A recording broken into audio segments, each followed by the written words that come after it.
ప్రజల సమస్యల పరిష్కారానికి టీపీసీసీ నేతృత్వంలో గాంధీ భవన్లో అందుబాటులో ప్రజాప్రతినిధుల కార్యక్రమం ప్రారంభమైంది. ప్రజల నుంచి వినతులు స్వీకరించనున్నారు. టీపీసీసీ అధ్యక్షులు మహేష్ కుమార్ గౌడ్ సూచన మేరకు ప్రతిరోజు 2 ప్రజాప్రతినిధులు అందుబాటులో ఉంటారని చెప్పిన నేపథ్యంలో గాంధీ భవన్ నుంచి మా senior correspondent Srinivas face to face.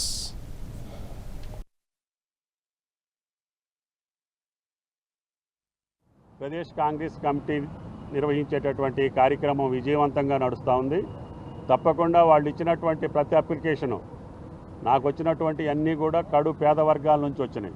Pension కానీ, ఇందిరమ్మ ఇళ్ల కోసం కానీ, లేదు సుదీర్ఘకాలం ఉన్నటువంటి రెవెన్యూ సమస్యలు కానీ, వీటన్నిటిని కూడా జిల్లా కలెక్టర్లకు పంపించడం, ఆ కలెక్టర్తో నేరుగా మాట్లాడి వాటిని యాక్షన్ తీసుకొని రిపోర్ట్ కూడా గాంధీ భవన్కి పంపించమని చెప్పడం జరిగింది.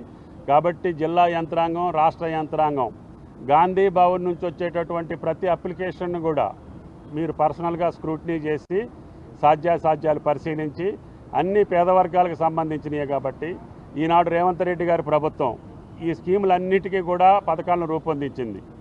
కాబట్టి ఇందిరమ్మ ఇళ్ళు అడిగేవాళ్ళు కానీ, అర్హులైనటువంటి పేదవాళ్ళు అందరికీ ఇవ్వాలని, అదేవిధంగా పెన్షన్స్కి సంబంధించి, రేషన్ కార్డులకు సంబంధించి చిన్న సమస్యలే కానీ సుదీర్ఘకాలం గతంలో కాలేదు కాబట్టి పాపం పేదవాళ్ళు, వృద్ధులు, వికలాంగులు, ఆఖరికి బ్లైండ్ పీపుల్ కూడా వచ్చి గాంధీ భవన్లో ఆసరా అడిగే పరిస్థితి ఉంది.